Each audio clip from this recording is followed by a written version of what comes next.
Confeiteiros, eu sou o Gabs e no vídeo de hoje nós vamos fazer um bolo indiano. Exatamente, então se você quer ver como faremos este bolo delicioso, vem comigo que o vídeo está sensacional.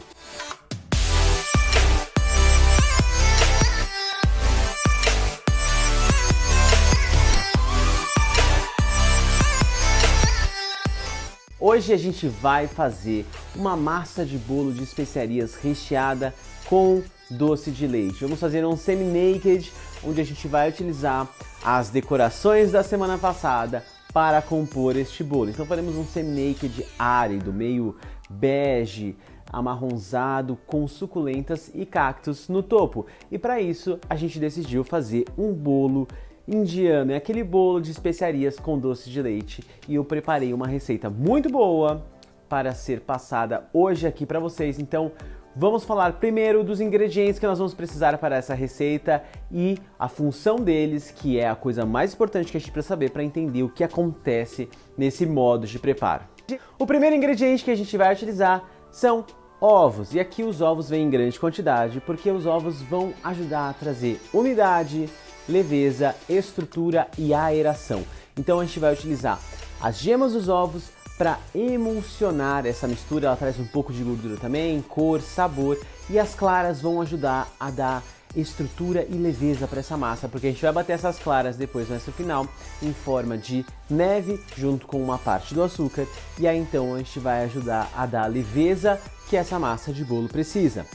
O segundo ingrediente que a gente vai utilizar é a manteiga. A manteiga vai entrar aqui como ingrediente com a sua função principal para trazer mais sabor. A manteiga é uma gordura muito saborosa e ela ajuda a deixar a massa mais úmida por mais tempo. Ela retarda o envelhecimento do amido que tem na farinha de trigo e essa massa se mantém mais, entre aspas, molhadinha, né? Ela traz a sensação de untuosidade para a massa e deixa essa massa mais untuosa, mais cremosa também. O terceiro ingrediente que a gente vai utilizar é o açúcar refinado. O açúcar refinado ele vem obviamente para adoçar a nossa mistura, mas ele também ajuda a dar volume e estabilidade. Ele ajuda a estabilizar a nossa aeração de claras e açúcar e ajuda a dar volume para essa massa de bolo também.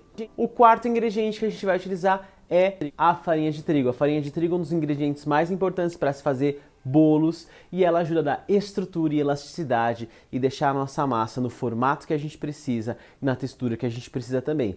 Ela, junto com os ovos, dão essa estrutura para a massa, porque os dois, quando cozinham, eles enrijecem, eles coagulam e formam essa estrutura que o bolo precisa de ser estruturado e ao mesmo tempo macio. Então, o glúten que tem na farinha de trigo é um grande responsável por isso. Ele forma uma cadeia resistente de elasticidade e estrutura para que a nossa massa fique no ponto que a gente precisa. O quinto ingrediente que a gente vai utilizar é o creme de leite. O creme de leite entra aqui para trazer em sua grande parte umidade. Ele geralmente nessas receitas ele é substituído pelo leite. A gente está colocando aqui creme de leite porque eu acho que vai trazer mais cremosidade, mais gordura, e isso também traz mais sabor. Então nesse caso a umidade da nossa receita em grande parte, além de vir dos ovos também, vai vir do creme de leite, e a gente está colocando creme de leite ao invés de leite ou água, justamente para deixar mais saboroso, mais gorduroso, mais cremoso a nossa massa de bolo. Em seguida, vamos utilizar 3 ingredientes que vão dar o sabor da nossa massa, que é a canela em pó, o cravo em pó e a noz moscada em pó. Aqui são 3 ingredientes que trazem única e exclusivamente sabor para a nossa massa. Também ajudam a dar um pouquinho de cor, mas especialmente sabor.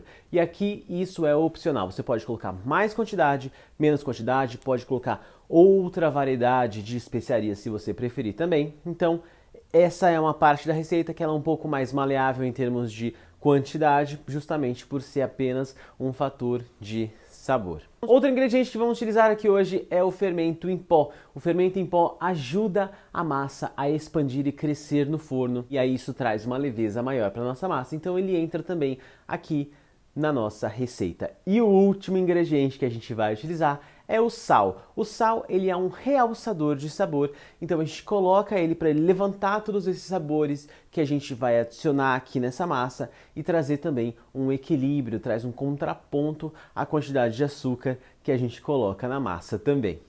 Para preparar esta massa de bolo é muito simples. A gente vai utilizar um método que a gente chama de método cremoso, onde a gente começa a nossa massa colocando na batedeira toda a manteiga, as gemas dos ovos separadas das claras e aqui nesse caso vou colocar metade do açúcar, um pouquinho menos da metade. Vamos colocar 300 gramas do açúcar, nessa receita a gente vai colocar 700, então a gente vai colocar 300 gramas do açúcar, todas as gemas e toda a manteiga e vamos levar isso para bater como um globo até essa mistura homogeneizar por completo, dar uma leve expandida, clareada e o açúcar levemente se dissolver. Isso vai fazer com que esse creme fique mais homogêneo e mais aeradinho para receber os próximos ingredientes. E aí depois que a gente faz essa etapa não leva tanto tempo assim, a gente pode deixar essa mistura na batedeira batendo por mais ou menos uns 5 minutinhos.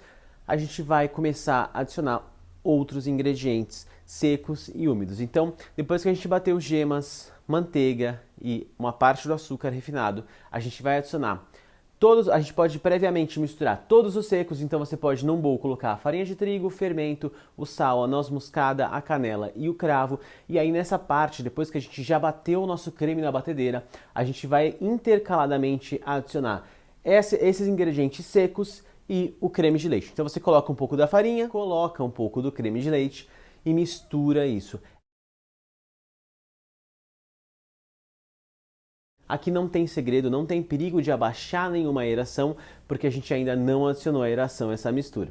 E aí você vai intercaladamente colocar os secos, o creme de leite, mistura isso muito bem, termina de misturar todos os ingredientes a ponto de que os ingredientes secos estejam 100% dissolvidos, sem ter pelota de farinha, porque depois isso, quando assar, pode ficar lá uma pelotinha de farinha seca e a hora que a pessoa comer não vai ser agradável, então fica bem atento para você misturar muito bem todos os ingredientes secos, sem bater demais, porque a gente não quer aqui que a farinha desenvolva por completo o glúten que ela tem na sua composição. Porque o glúten, como eu disse para vocês, é a proteína que tem dentro da farinha de trigo que é responsável por trazer a elasticidade e a estrutura para massas de bolos, de pães. Só que numa massa de bolo, a gente não precisa de um alto desenvolvimento desse glúten, senão a gente pode ter problemas tanto de densidade e textura da massa, quanto de deformidade. Quanto mais a gente desenvolve esse glúten, mais forte ele fica, mais pesada a nossa massa pode ficar e mais disforme ela pode também ficar quando assar, porque a gente vai desenvolver também não só a estrutura, como a elasticidade, e aí o seu bolo pode formar aquela barrigona no centro. Esse não é o único motivo por qual às vezes o nosso bolo cresce a barriga no meio, mas é um dos fatores que ajuda. Então a gente mexe para massas de bolo no geral, a gente sempre mexe a farinha apenas até incorporar ela por completo, sem bater demais, e é isso que a gente vai fazer aqui agora. Quando a gente já tiver com essa mistura bem misturadinha, a gente vai deixar ela reservadinha ali de canto um pouquinho e a gente vai levar para a batedeira com o globo. A batedeira tem que estar limpa, você não pode tirar essa mistura que você estava batendo da batedeira e já querer fazer o que eu vou fazer aqui agora com a batedeira suja, porque a gente não consegue atingir a aeração que a gente precisa com a batedeira engordurada, suja de farinha, creme de leite, gemas e tudo mais. Então tem que estar lavadinho tanto o globo quanto o bowl e aí a gente vai levar na batedeira as claras dos ovos e o açúcar refinado que restou, que eram 400 gramas. E aí a gente vai bater isso em velocidade média até essa mistura se tornar um merengue francês bem estruturado, bem brilhante, com ponto de pico. E por que a gente está fazendo aqui no final dessa preparação um merengue? Porque o merengue fica muito mais estável e muito mais cremoso do que se a gente batesse apenas as claras em neve sozinhas ou com a pitada de sal. O sal ajuda a gente, geralmente muitas receitas têm para a gente bater claras em neve no final para trazer aeração e mais leveza para a massa do bolo e a gente bate essas claras com o sal. Só que o sal ele ajuda as claras a expandirem mais rapidamente e se formarem em neve mais rapidamente, só que ele não dá tanta estabilidade assim. Já o açúcar que a gente vai colocar aqui agora ao invés do sal, que já foi lá na receita, o açúcar ele demora um pouquinho mais para as claras conseguirem expandir e formarem aquela cadeia de ar e claras, né, expandindo e formando as claras em neve ou merengue. Só que depois que a gente consegue montar esse merengue, ele fica estável por muito mais tempo. Então é mais fácil da gente trabalhar, é mais fácil da gente homogeneizar a massa, ele fica mais cremoso e menos propenso a se desmanchar. Então por isso que eu prefiro fazer no final deixar uma parte do açúcar da receita separada para utilizar no final como merengue nas claras, e aí o sal vai junto com os ingredientes secos para que eu possa misturar isso com mais facilidade depois. Então a gente vai levar claras e açúcar para a batedeira, de preferência em velocidade média. Por que velocidade média? Porque quando a gente bate claras com açúcar em velocidade alta, a gente consegue expandir essa mistura, só que ela forma uma cadeia de bolhas de ar maiores e mais propensas a se desmanchar. Quando a gente bate numa velocidade menor, demora um pouquinho mais para chegar no ponto que a gente quer, só que depois que eles atingem o ponto que a gente precisa de aeração e estrutura, eles ficam com uma cadeia de bolhas de ar bem pequenininhas e mais estáveis também. Então a gente bate isso, a hora que atingir o ponto que a gente precisa, a gente tira da batedeira, coloca metade sobre aquela mistura no bowl que ficou esperando ali do resto da massa, e aí agora sim a gente precisa ter cuidado para misturar. Mistura de baixo para cima e vai homogeneizando essa mistura até todo esse merengue ser homogeneizado na massa. Eu gosto de colocar uma parte, começar a misturar, a hora que a massa ficou um pouco mais molinha, aí eu termino de colocar o restante e aí eu termino de homogeneizar a massa inteira. Tem que estar muito bem misturado, porém não pode bater demais. Por duas razões essa massa não pode ser muito bem batida agora. Porque já tem a farinha de trigo, que tem aquela questão que a gente comentou agora sobre o glúten, e agora a gente está adicionando uma aeração que tem perigo de desmanchar quando é submetida a um alto batimento, tanto de batedeira quanto de mão. Quando o merengue está sendo feito, ele bate rápido, ok. Agora que ele vai ser adicionado numa massa que tem gordura, farinha e outros ingredientes, ele precisa ser apenas incorporado levemente, devagar, para isso não desmanchar, senão não vai adiantar nada esse trabalho que a gente teve de fazer o merengue. Então, a gente mistura muito bem, até que isso fique bastante homogêneo, porém sem se desmanchar, sem bater demais, para você não correr o risco da nossa aeração desmanchar e da nossa farinha bater mais ainda. Feito isso, a gente vai levar essa massa para a forma que nós vamos assar este bolo. Esse bolo especificamente eu vou utilizar uma forma de 20 centímetros de diâmetro, porque o bolo que eu quero fazer é um bolo de 20 centímetros de diâmetro. E essa massa ela é bastante volumosa, a quantidade que eu estou passando aqui para vocês é bastante grande. É para fazer um bolo de 20 centímetros com 13 a 15 centímetros de altura. Então eu vou assar essa massa em 4 formas diferentes, 4 formas de 20, porque daí eu já vou ter 4 camadas de bolo, não vou precisar ficar fatiando para dividir as camadas, eu só vou acertar depois ligeiramente as películas que formam em cima das massas dos bolos, mas já vou ter 4 camadas assadas, muito bem feitas, perfeitinhas, gostosas, prontas para serem utilizadas. E aí para isso eu já medi aqui para vocês a quantidade exata que a gente precisa pôr por assadeira para você não assar um bolo maior ou menor, um maior ou menor. Então para você dividir em 4 formas iguais de 20 centímetros de diâmetro redondo, a gente vai colocar 590 gramas de massa crua por assadeira, tá? Se você for fazer em duas, você coloca meio a meio, isso vai dar mais ou menos 1 kg, 180 gramas por assadeira. Se você for fazer em duas, aí vai dar 2 bolos um pouco mais altos, você consegue cortar cada um na metade.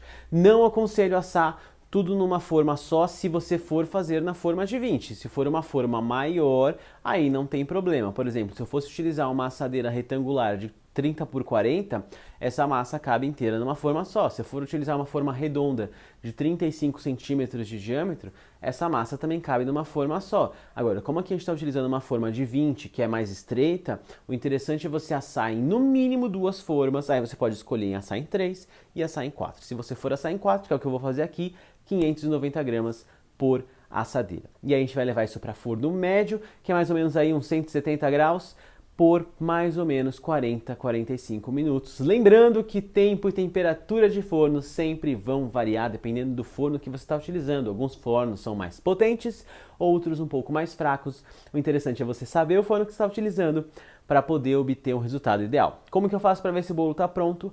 A hora que eu vejo que já está coradinho, já está assado, eu coloco minha mão lá no centro do bolo, pressiono levemente. Se o bolo descer e subir como uma esponja sem ficar amassado, quer dizer que já está assado. Essas formas eu untei com manteiga e farinha, uma massa de bolo amanteigada, estou assando numa altura baixinha, não tem perigo dele querer abaixar no meio se eu tirar do forno na hora certa. Então eu untei tanto a lateral quanto o fundo com manteiga, passei uma camada fina de farinha e aí o meu bolo desgruda com total facilidade. Enquanto o meu bolo está lá assando, eu coloquei para cozinhar na panela de pressão com água 4 latas de leite condensado. E com essas latas eu vou fazer o doce de leite, só que eu gosto de passar esse doce por um outro processo depois. Então o que a gente vai fazer? Coloca essa lata para cozinhar na panela de pressão e vai deixar isso cozinhando por mais ou menos uns 40 minutos, uma meia hora de pressão. Não vai ficar na consistência ideal, escurona para recheio, mas eu quero que esse recheio vá para a panela depois, para ele apurar mais e pegar mais cor. Eu não gosto de cozinhar latas de leite condensado na panela de pressão e já tirar da lata e já utilizar como recheio, porque isso pode dar problema de textura e de estabilidade no meu bolo, além de também eu poder adicionar um pouco mais de sabor, de caramelização depois na panela, que eu gosto bastante. Então, vou deixar esse doce cozinhar na panela de pressão por 40 minutos e aí então, depois que ele já estiver frio, vou passar essas 4 latas, estou falando aqui 4 porque é a medida que eu vou utilizar para rechear esse bolo. Então essas 4 latas vão voltar para a panela, vou tirar esse doce de leite inteiro das latas que cozinharam, colocar na panela com 400 gramas de creme de leite e 80 gramas de manteiga. E aí a gente vai mexer isso muito bem e vai começar a cozinhar até isso parecer que a gente está fazendo ali um brigadeiro, só que na verdade é um doce de leite. Então, a partir do momento que colocou na panela, a gente vai proceder exatamente como um brigadeiro e vai apurar aquela mistura, deixar reduzir, deixar dar uma engrossada, pegar um pouco mais de cor e vai deixar num ponto para recheio. Como que eu faço para ver o ponto de recheio? Eu gosto de ver quando eu levanto a colher, deixo cair na panela de novo o doce e ele cai em alguns pedaços, alguns blocos, não escorre de maneira homogênea um fio de doce. Então quando começa a já cair em umas pelotas, uns pedaços, já está numa textura legal, porque depois quando esfriar esse doce, ele vai endurecer um pouco mais e vai ficar na textura que a gente precisa. Vamos preparar também uma calda para molhar este bolo. E para isso eu vou levar na panela 500 gramas ou 500 ml de água, 250 gramas de açúcar refinado e vou colocar especiarias, canela, cravo, noz moscada, igual eu coloquei no bolo. Quantidade das especiarias é a gosto. Não tem uma quantidade exata, porque você pode querer colocar mais, pode colocar um pouquinho menos também. Nessa calda também ficaria interessante a gente colocar de repente um pouquinho de conhaque e daria um sabor muito gostoso no bolo também. Mas aqui eu estou utilizando apenas água, açúcar e especiarias. A gente vai levar essa mistura para ferver. A hora que ferver, tá pronto. A gente desliga o fogo. Se o açúcar já estiver todo dissolvido, já tá bom. A gente deixa esfriar para depois utilizar na hora da montagem. Tendo todas as etapas do nosso bolo já prontas, massas, recheio e calda, a gente vai partir para a montagem. Então eu vou montar esse bolo dentro da assadeira que eu assei, uma assadeira de 20 centímetros redonda. Vou forrar essa assadeira com plástico, aqueles saquinhos de congelar ou filme plástico, pode ser também folha de acetato ou fita de acetato, não tem problema nenhum. E vou começar a colocar as minhas camadas de bolo lá dentro. As camadas de bolo a gente vai acertar levemente a parte de cima para tirar aquela película mais impermeável do bolo e vamos colocar lá no fundo com a parte de baixo virada para baixo, que é a parte mais reta do nosso bolo. A hora que esse bolo desenformar, a parte mais reta vai estar para cima. Vou colocar essa camada lá embaixo e vou colocar a calda sobre a camada do meu bolo. Estou colocando mais ou menos 150 gramas de calda em cada camada, cada fatia de bolo. Então a gente coloca isso e aí a gente coloca então o recheio naquela camada de bolo. Quanto que é de recheio? O recheio eu não medi exatamente porque a gente vai pegar exatamente a quantidade de recheio que a gente fez, dividir por 3, porque nós temos 4 camadas de bolo, então nós temos 3 camadas de recheio. A gente vai dividir essa quantidade de recheio que a gente fez por 3 partes iguais, e aí cada parte vai ser utilizada para rechear uma camada. Então a gente vai colocar essa camada de recheio aí e vamos repetir o processo inteiro. Então coloca mais uma camada de bolo, 150 gramas de calda, a camada de recheio, mais uma camada de bolo, 150 gramas de calda e a última camada de recheio. Aí a gente termina tampando com outro bolo, mais calda, e aí então a gente vai levar esse bolo para a geladeira por pelo menos 5 horas. Eu gosto de deixar por pelo menos 5 horas, mas geralmente eu deixo de um dia para o outro, o bolo fica bem mais firminho para ser montado, utilizado, decorado. Ele fica, o bolo assenta, o recheio e a massa se acostumam um com o outro ali, ele fica muito mais estável e estruturado para você poder mexer nele. Se você monta o bolo e já na hora quer desenformar para para utilizar. Em alguns casos até dá, dependendo da massa e do recheio que você estiver utilizando, mas nunca vai ser igual em termos de estrutura e estabilidade do que quando você deixa na refrigeração por um tempo. E aí então, quando o nosso bolo já estiver refrigeradinho, bonitinho, a gente vai desenformar ele sobre um tabuleiro. Aqui eu estou utilizando um tabuleiro avaré de 30 centímetros de diâmetro. Vou colocar o bolo sobre esse tabuleiro e eu vou passar uma fina camada de buttercream, um buttercream suíço muito saboroso que eu fiz com sabor de doce de leite. Então aqui estou utilizando um buttercream de doce de leite para realmente apenas espatular esse bolo. Eu espatulei esse bolo com o buttercream e aí agora eu vou jogar sobre ele uma camada irregular, bem fininha, de biscoito amanteigado triturado. Estou utilizando aqui um biscoito amanteigado, você poderia de repente utilizar açúcar mascavo, aquele açúcar mascavo que é um pouco mais claro. Tem alguns açúcares mascavos que são mais escurinhos, mais marrons, e alguns que são um pouco mais beges. Nesse caso, para o bolo combinar melhor com este bolo que a gente está fazendo, com essa decoração, é melhor pegar um mais clarinho. Se estivesse fazendo um bolo mais escurinho, mais de terra, poderia utilizar um açúcar mascavo mais escuro ou um biscoito de chocolate também triturado. Aqui eu estou utilizando biscoito amanteigado triturado. Vou jogar na superfície do bolo, dando acabamento em volta e embaixo também, para dar essa ideia de areia, de uma coisa meio árida no bolo. E aí então nós vamos espetar as suculentas e os cactos que a gente fez e pintou na semana passada. E aí vai da criatividade de cada um, escolher a posição, escolher se vai pôr mais cacto, mais suculenta, se vai fazer também alguma outra flor para combinar. Nesse caso eu fiz uma flor suculenta, dessa daí que vocês estão vendo, 2 cactos grandes compridinhos e um daquele gordinho, e a gente vai compor isso sobre o bolo. E aí vai finalizar o nosso bolo indiano com cactos e suculentas, um bolo árido com essa temática tão em alta que a gente tem visto nas temáticas de festa. Se você está desesperado porque eu não mostrei como faz o buttercream suíço de doce de leite, não precisa ficar desesperado, porque eu em breve vou lançar aqui no canal um vídeo onde eu ensino a fazer um buttercream como esse para vocês poderem aplicar no bolo.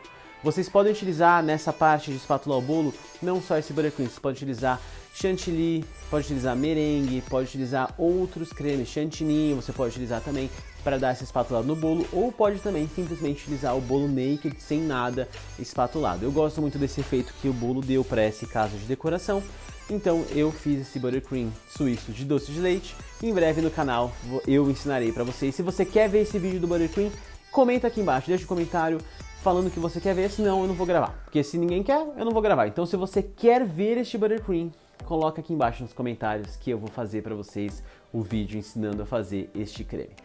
E se você gostou desse vídeo, dá um like, se inscreve nesse canal, compartilha com todo mundo. E aí a gente se vê na semana que vem, quarta-feira, meio-dia, no próximo vídeo deste canal. Um beijo para todo mundo e até lá!